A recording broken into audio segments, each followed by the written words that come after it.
So my name is Natasha, and I am the VP of Operations for CFAM. I am also a PGY5 child neurology resident at Stanford Children's Hospital.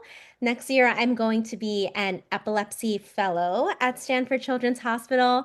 And I am originally from Hawaii, on the island of Kauai. I was born and raised there. And both of my parents are from Ilocos Norte in the Philippines. So within medicine, I am really, really interested in community health and patient advocacy, as well as patient and parent empowerment and education. I feel like, you know, where I train and where I've studied, it's in the heart of Silicon Valley, and we have so much technology and so much great research coming out. But the span of sort of the difference between those who have access to this care and those who understand the technology and the new the new novel therapies and those who don't, the distance between those two groups of people have become wider and wider. And I feel like it's really, really important for us as researchers and us as physicians and providers to try to make that gap smaller. So that's what I want to do with my research. And obviously, it will be centered within child neurology and hopefully epilepsy as well. Outside of medicine and outside of my professional life and career interests, I have a dog who is almost 8 years old. And I also have a son who is 9 months. He just turned 9 months yesterday. So I love spending time with them and my husband. I also love, love, love just eating all the food around the Bay Area. I'm a huge, I guess, foodie, but not like snobby foodie. I I love a good fast food Taco Bell meal. I also like budget cooking and trying to make big meals with lots of leftovers for my family on a small budget. Maybe it's the Filipino in me. And I also really, really enjoy going to live shows, music, festivals, things like that. And this is like the perfect area for all of that.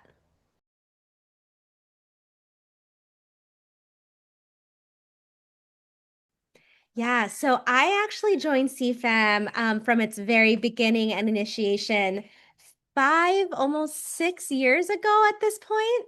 I was very fortunate to know one of the initial sort of leaders of CFAM. His name is Robbie Bukayu.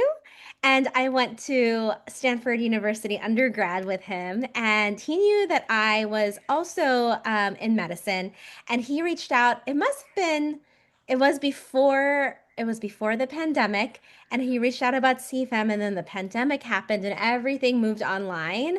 And the rest is history. I have been part of CFAM, and since I think 2020, one of the leaders of one of the committees, and then I became a Manang. And this year and last academic year, I have been really honored to be the VP of Operations. I remember the first CFAM conference was an online conference, and I feel like we had this like funny online platform that I had never used before for a conference. But what was really inspiring, and I think this was the first time that I just knew that I wanted to be involved in CFAM for the rest of my career, really, was when not only did the CFAM members come on, but some of the CFAM members' parents came on as well to watch people present, to listen to things about health and medicine and Filipinos. And it was really, really sweet. And I think it just really embodied how tight-knit the Filipino medical community can be and how tight-knit we should be. And I never really experienced that during my early years of medical school. And I think that really, that first online conference that I attended was really the moment where I knew that I wanted to grow within CFAM and then pay it forward as I was further along in my training.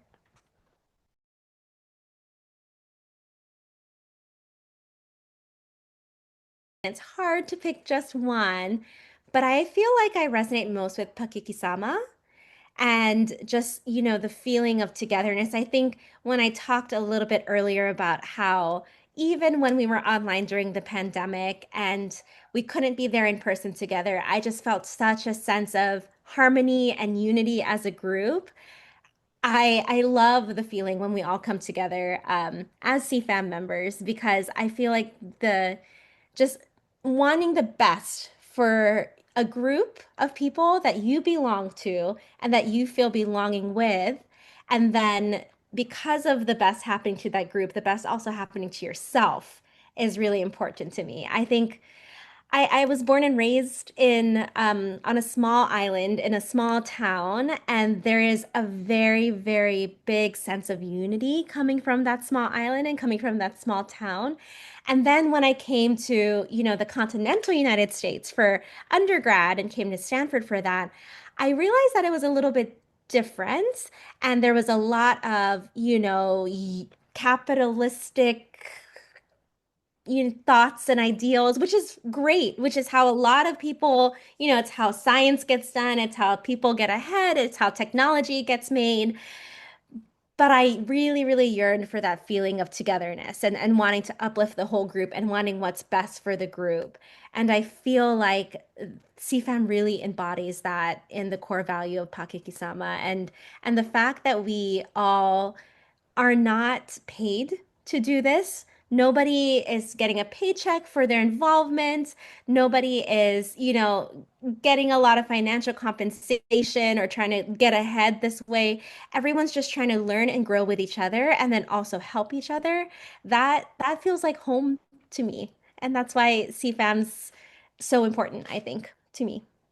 CFAM always has encouraged me to speak up for what I think is equitable, for what I think is just. And I think that that sort of complementary tenet of CFAM is really important. And I'm glad we're emphasizing it, especially this year.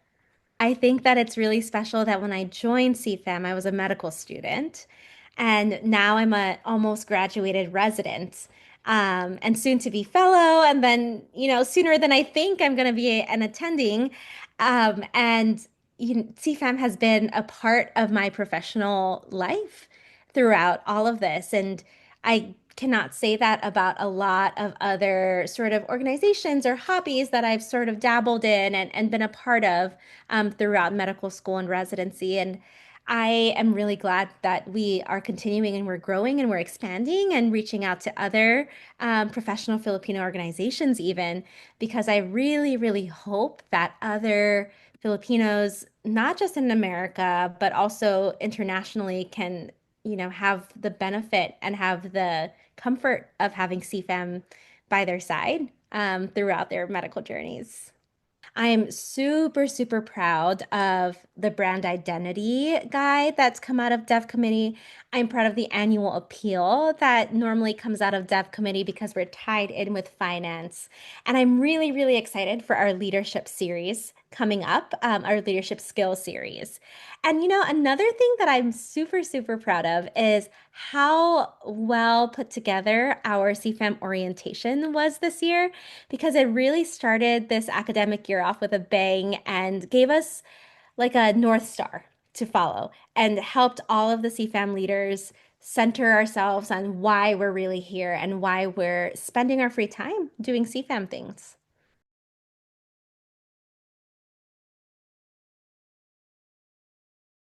Film History Month to me means remembering every person who has come before me and who has, suffered, laughed, cried, and succeeded in building up their family, and their communities' livelihoods as Filipino Americans.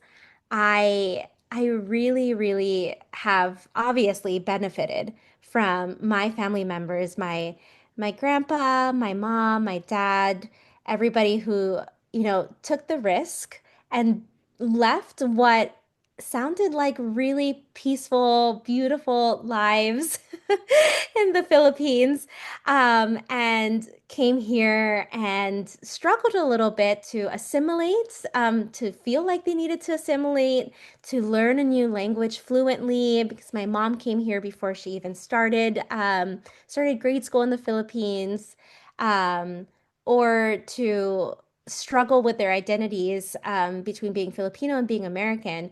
And I just really, really appreciate all of that. And I know that I am super privileged to be where I am today in terms of my personal life as well as my career. And it's all because of the people that come before me.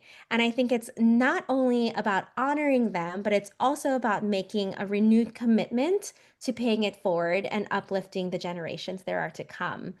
It's also about making sure that the Filipino part of Filipino Americans don't get washed out and making sure that, my son and the future generations don't feel like they have to be ashamed of the fact that we're eating the little salty tiny fish and that our house smells like that, or that, we like bagoong and patis and not ketchup and mayonnaise like the rest of our friends. I remember feeling all of that kind of stuff. And I really, really hope as we continue moving forward, my son will love bagoong and patis, but two, also not be ashamed that he does, and his friends might not even know what those things are. I think I want this month to focus on making sure that we reaffirm our commitment in teaching the future generations about our history, as well as making sure that they are very proud to be Filipino Americans. I can count the number of other Filipino doctors who I've met in person, not through CFAM. I can count that number on two hands, unfortunately.